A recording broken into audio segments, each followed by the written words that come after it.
So now we're going to look at this circuit again. So I got two power supplies here. They're isolated as far as the load concerned, but right now they're actually both providing a little bit of power to the load. And then now that power supply is providing all of it. And then if I turn this off, it's not providing any, so we know that power supply is providing all of it. Since they have practically equal voltages, the LED is going to see basically the exact same voltage across it, no matter which one we lose, as long as we don't lose both of them. And I made it so we could raise the voltage of this one slightly right there. So it's going to provide the power all the time, as long as it doesn't shut off, of course, and then that's the backup. Or we could go lower as well, and now you can see it's not providing any of the power unless that one loses it. But you don't always have an adjustable voltage, or maybe you don't want to adjust it or something. So we can just take a diode that's lower voltage. So I made a video of this. This is a Schottky diode. It's going to do the same thing as this one right there, but it's a smaller package. It's glass. They're a lot cheaper.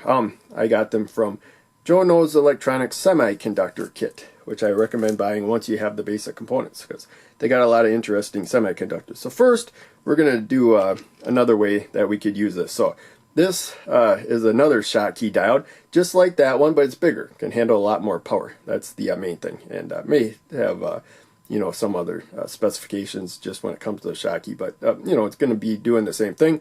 We can block up to 45 volts. That's what that number means. And the first number is the amount of current that it can handle, up to 15 amps. You know, that would be maximum. I'd probably stay below half that. But in any case, I'm going to just put it in series with the regular rectifier diode there, 1N4001.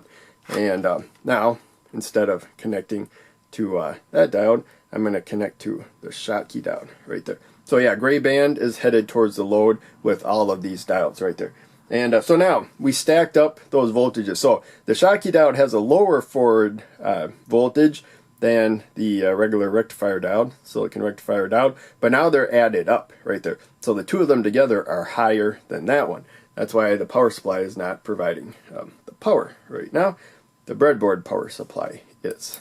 If I turn it off, now that's providing all the power. And we got less current, primarily due to that extra voltage. It's being dropped from the LED, but there you can see the LED, you know, is plenty bright. Lamp's at its brightest setting right there. I dim it, you can see it better. You know, it's plenty bright with that little bit of current loss right there. We're getting more current through it than my 555 timer circuits, but we're probably getting pretty close when this power supply is powering it. So in any case, we have that situation right there. What we could do is, if we want to favor this power supply, of course we could reverse the roles right there, but we can do another thing right there. So again, we're losing, you know, a fair amount of voltage. It's, you know, lost voltage. You should, you know, try to not lose voltage as much as possible. I can't find my pliers. There. Pliers makes it a lot easier to grab these jumpers. Not so much easier to put them in to the board, but tons easier to take them out. So now we put that in the wrong spot. That is the problem. I'm off a row. So I'm off to the side looking, and I was hoping that would grip better. So this is a cheap board. Doesn't grab, you know, thin leads especially terribly well. But yeah, there we go. We plug it in, and now you can see we got the current coming from the power supply right there.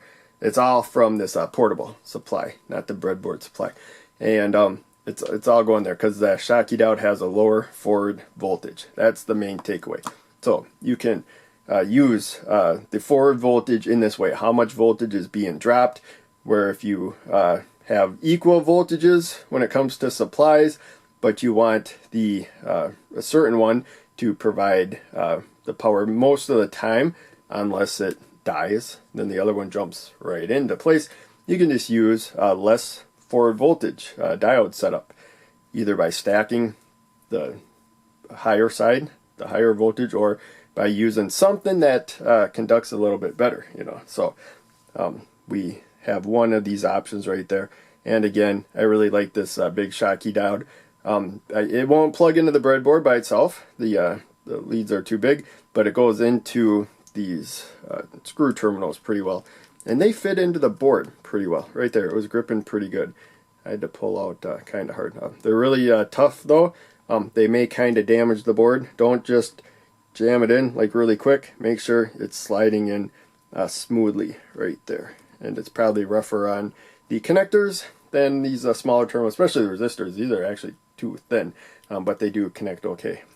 These ones are making a better connection right there when it comes to the cheap board. So any case, main takeaway is before you build a larger project like this, you know, do a little practice on the breadboard and make sure you understand all the connections and everything, and then kind of transfer that over to larger projects that are more dangerous if you make a mistake. We really can't make a mistake here. I can connect these two power supplies directly together right there. Probably won't hurt anything. You can see if I remove the power completely from this one, it's lighting that LED and stuff. You know, you can see that extra current. And so I wanted to isolate it though, so we did this little practice circuit first. So it's really good to do small scale practice circuits before you do something larger, where you got something like a battery and a high power able, you know, power supply or something, and you want those two to power a high demand circuit. You know, you may not want the two power supplies to interact with each other at all. And you know, once you build it on the small scale and verify that they're not interacting with each other at all, it's very easy to just upscale this, do it on a larger scale.